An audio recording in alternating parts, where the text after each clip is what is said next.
ये जो आपके जो डीजीज की जो एक साझा प्रेस कॉन्फ्रेंस हुई 2 दिन हुई, हाँ जी, उसमें जो डीजी एयर ऑपरेशंस ने एक किराना हिल्स के बारे में जो पूछा गया और जो उन्होंने बिल्कुल फ्लैट डिनाई कर दिया, जबकि the visual evidence is with everybody, और ये भी कहा कि साहब हम जानते ही नहीं किराना हिल्स क्या है। तो ये क्या है? It left us all intrigued. हाँ जी, आप सब जानते हैं डीजी एयर ऑप्स ने ब्रीफिंग दिया बहुत डिटेल में इस बार। ज्यादातर क्या 80% 90% जो एक्शन था सब बाय एयर से था, और ऐसे ही फ्यूचर वॉर्स ऐसे ही होने वाली हैं, और हमने देखा कि यूक्रेन रशिया में भी ऐसे ही हुई वॉर।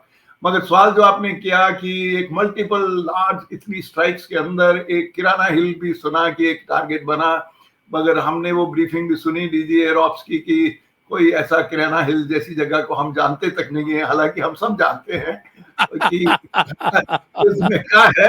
मगर सही जवाब दिया, बिकॉज देखिए कोई भी देश किसी दो न्यूक्लियर पार्ट्स के बीच में अटैक करना नहीं चाहिए न्यूक्लियर फैसिलिटी के ऊपर। और जो ये र्यूमर्स वगैरह चल रहे हैं पब्लिक डोमेन के अंदर कि किराना हिल्स में कुछ रेडिएशन पकड़ी गई, अमेरिका से एक जहाज आया है रेडिएशन चेक करने के लिए, कुछ मटेरियल केमिकल मटेरियल्स भेजे गए हैं इजिप्ट से जो इसको सप्रेस कर सकते हैं रेडिएशन को। तो ऐसी कहानियां, हाँ बोरॉन जो है वो वहां से लाई गई है। मगर सच पोजीशन तो खैर ऐसी चीजों में क्लियर नहीं होती है वो। बट डीजी एयर ऑप्स ने जो भी बोला हमको उसको ही स्वीकार करना पड़ेगा, वो ऑफिशियल पोजीशन में बोल रहे हैं। हालांकि हमने स्ट्राइक्स जो की हैं वो किराना हिल से ज्यादा दूर तक नहीं थी, वहां तक तो हम उसके पीछे तक भी हमने जाके स्ट्राइक कर दी। उधर ऊपर नॉर्थ में स्कार्डू चले गए, और नूर खां एयर बेस तो चकलाला जो बिल्कुल इस्लामाबाद और इसके बीच में है, रावलपिंडी के बीच में, और रावलपिंडी तो आपका जनरल हेडक्वार्टर है, मुनीर का खुद का हेडक्वार्टर है। तो इसलिए कैपेबिलिटी तो हमारे पास है। किराना हिल्स में ना एक्चुअली उन्होंने टनल्स बनाई हुई, उन टनल्स के अंदर ये सुनने में है कि उनके न्यूक्लियर वॉरहेड्स वगैरह मिसाइलें वगैरह स्टोर्ड हैं। जब जरूरत पड़ेगी, कभी ना करे भगवान कैसी जरूरत पड़े, मगर अगर कभी वो चाहेंगे तो वो उनको निकाल के वहां से फायर वगैरह कर सकते हैं। तो एक देखिए शुरू से ही हम जानते हैं कहूटा में उनकी प्रोसेसिंग फैसिलिटी थी जहां से फाइनली न्यूक्लियर बॉम्ब निकला। 1982 में इजराइल ने प्रपोज किया था, वो नहीं चाहते थे कि इस्लामिक बॉम्ब बने, तो उन्होंने एक प्रपोज किया था इंडिया को एट सम लेवल कि आप हमें अलाउ करो तो हम आके वहां से स्ट्राइक करेंगे और हम कहूटा को डिस्ट्रॉय कर देंगे, इससे पहले कि वो बॉम्ब बनाने का सोचें भी। मगर उस टाइम जो पॉलिटिकल सिचुएशन थी ठीक नहीं समझा कि ऐसा किया जाए, और क्योंकि वो चाहते थे कि हम स्ट्राइक के बाद हमको वापस नहीं जाना है, हमको आपको यहाँ लैंड करना पड़ेगा, उसके बाद क्विकली आप रिफ्यूलिंग करा देना हमारे जहाज और फिर हम ले जाएंगे। तो ऐसे में सुनने में आता है, जगह जगह इंटरनेट में आप पढ़ सकते हो उसके बारे में। तो इस हालात के अंदर कोई भी न्यूक्लियर पॉलिसी, हमारी पॉलिसी बहुत क्लियर है कि हम वी विल फर्स्ट यूज तो न्यूक्लियर हम वैसे भी नहीं करेंगे, और हम न्यूक्लियर वेपन साइट को हिट नहीं करेंगे अनलेस ये नौबत आ जाएगी कि full fledge out of control war हो गई है और न्यूक्लियर वेपन्स की यूज की रिस्क आ जाएगी, तो तब क्या होगा वो डिफरेंट बात है। मगर आज के दिन में जो डीजी एयर ऑप्स ने कहा वो शायद सही होगा। यार एक चीज़ और भी मैंने इसमें नोटिस की, क्योंकि जब पहले दिन जब ये शुरू हुआ और 7 और 8 की जो इंटरवीनिंग नाइट थी उसमें एक्शन शुरू हुआ, फिर 8 को जो पाकिस्तान ने अपना जो रिटेलिएशन शुरू किया, तो उसके बाद भारत ने भी शुरू किया, और वो आपके जो कामिकाज़े ड्रोन्स या हेरॉप वाला जो था उसको यूज़ कर रहे थे। तो शुरू में खबर आई 3 पर्टिकुलर नोटेबल उसमें जो टारगेट्स जो आ रहे थे। अब कहूटा पे अटैक हुआ, काला चिट्टा पे अटैक हुआ, और तीसरा अटक में एक फतेहजंग नाम की जगह है। ये तीनों के तीनों जो है ये वेपन स्टोरेजेस और आपके डिलीवरी सिस्टम स्टोरेजेस वगैरह की, ये तीनों उसकी साइट्स हैं।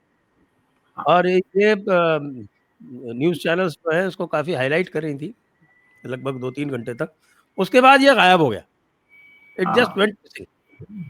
हाँ और अगले हाँ दिन फिर हमने देखा कि साहब की नूर खान को स्ट्राइक किया हाँ, और सरगोदा को किया, सरगोदा के साथ-साथ आपके ये हाँ, कई केराला को एयरफील्ड किया और भी, हाँ, और जैकोबाबाद को किया। ये हाँ, सारे के करेक्ट, सारे जो है वो किसी न किसी रूप में जो इनकी न्यूक्लियर कैपेबिलिटी है उसके साथ में जुड़े हुए रिलेटेड हैं। है, हाँ, जुड़े हुए बिल्कुल, हैं। बिल्कुल, उसमें कोई शक नहीं है। देखिए ये जो स्ट्राइक्स की हमने, किस तरह के टारगेट थे?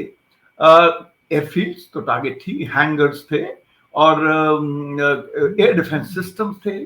HQ-9 का रेडार को हमने उड़ाया, क्योंकि उसका उड़ाने से देखो आपके उनके पास 4 HQ-9 सिस्टम है, जो इमीडिएटली ऑपोजिट यहाँ लाहौर के पास जो सिस्टम है उसको उड़ाना सबसे पहले जरूरी था। सारा सिस्टम नहीं उड़ा सकते, HQ-9 के बैटरीज जगह जगह पड़ी है, जैसे हमारे S-400 की बैटरी एक जगह नहीं है कि कितने 100 किलोमीटर के अंदर स्प्रेड है उनका, वो रेडार भी स्प्रेड आउट है। मगर जो मेन रेडार होता है जिसमें कमांड एंड कंट्रोल सारे सिस्टम का है, उसको अगर डाल, जिसको हमने टारगेट किया, तो मेरे को लगता है कि वो एक अच्छी डिसीजन थी। सो एयर डिफेंस के सिस्टम्स को हमने टारगेट किया। रेडार सिर्फ HQ-9 का नहीं टारगेट किया, और भी जगह पसरूर के पास भी एक रेडार है, और भी जगह रेडार्स थे। तो रनवेज, स्टोरेज, जैसे आपने बताया, बहुत स्टोरेज डंप्स थे जहां पे उनके वेपन्स पड़े थे, उनको हमने टारगेट किया। एयरफील्ड तो हम देखो full width and length of Pakistan, Skardu north में, ये अपना सरगोदा बिल्कुल जो उस तरफ को फार्देस्ट एयरफील्ड है, nearly 200 kilometre from the border. South में मलीर तक गए, और बुलारी, कई एयरफील्ड हमने अटैक की, रहीम यार खान अटैक किया। तो airfields, air defence systems, hangars, storage facilities, Nur Khan because of symbolism as well as hitting their hangar runway. कोई कह रहा है कि एक C-130 हैंगर के अंदर था, वो डिस्ट्रॉय हो गया, या कोई और फैसिलिटीज उनकी वहां डिस्ट्रॉय हुए, काफी चीजों की। एक और खुशी की बात थी कि सारी स्ट्राइक्स के बाद बैटल डैमेज असेसमेंट हो चुकी थी, उसके पिक्चर्स लाके दिखा चुके थे। आपको याद है कि बालाकोट के बाद कई विदेशी सवाल कर रहे थे कि आपकी स्ट्राइक सक्सेसफुल हुई कि नहीं हुई। हिंदुस्तानी ही कई पॉलिटिशियंस ही क्वेश्चन कर रहे थे कि सक्सेस ऑफ बालाकोट स्ट्राइक का हमको सबूत नहीं है। तो अब इस बार ये सोच लिया गया था कि कुछ भी करेंगे, पहले सबूत और बाद में दूसरी असेसमेंट। तो वो आई थिंक एक न्यू नॉर्मल सेट कर दिया। मैं बताना चाहता हूं कि बैटल ऑफ ब्रिटेन और कोरिया कैंपेन के अंदर जो दोनों पार्टियां थी जिनमें लड़ाई थी एयर बैटल्स में, दोनों पार्टियां सिमिलर पीयर ग्रुप जिसको हम बोलते हैं वैसे थी। उसके बाद पहली बार, मैं क्यों पाकिस्तान को पीयर ग्रुप में गिन रहा हूं, क्योंकि दोनों एयरफोर्सेस, क्योंकि हमारी एयरफोर्स जो पार्ट पाकिस्तान को फेस कर रहा है, एक मच सिग्निफिकेंट पार्ट नॉर्थ को भी और ईस्ट को भी फेस कर रहा है। वो नॉर्थ ईस्ट वाले वैसे के वैसे वहां पड़े हुए हैं, और जो चीजें हमने यूज की हैं पाकिस्तान के अगेंस्ट, तो आप कह सकते हो कि जो भी हुआ ये पीयर ग्रुप्स के अंदर, पीयर एयरफोर्सेस के बीच में हुआ। मगर पीयर एयरफोर्सेस के अंदर होने के बावजूद कितना डिफरेंस है वो आप जानते हैं। और जैसे आपने कहा, पहले दिन तो हमने सिर्फ 9 टेररिस्ट सेंटर्स स्ट्राइक किए, उसमें आपको पता है कि हिजबुल मुजाहिदीन और LET का हमने कितना कितना नुकसान कर दिया, और कितने लोग मर गए उसके अंदर। तकरीबन 100 से ज्यादा टेररिस्ट खत्म हो गए लीडरशिप के अंदर, पूरी फैमिली उनकी मजदूर की हो गई खत्म। तकरीबन 10 लोग उनको हमने हताहत कर दिया। तो उसके बाद उन्होंने क्या किया? देखो हमारे पास तो उनको अटैक करने के लिए टेरर टारगेट्स है, पर उनके पास क्या है? उनके पास कोई टेरर टारगेट थोड़ी है इंडिया के अंदर। तो उन्होंने क्या करना था? तो उन्होंने डिसाइड किया कि वो ड्रोन स्ट्राइक्स करेंगे, और वो ड्रोन स्ट्राइक्स उन्होंने कश्मीर से लेके भुज नलिया गुजरात तक उन्होंने ड्रोन स्ट्राइक किए। बड़े लार्ज नंबर ऑफ ड्रोन, आपको मालूम है कि टर्की और चाइना से उनको काफी ड्रोन मिले, और पहलगाम के बाद भी कंसाइनमेंट्स आई 400-500 ड्रोन, तो उसके बाद ही आया, टर्की से जहाज भर भर के आते रहे।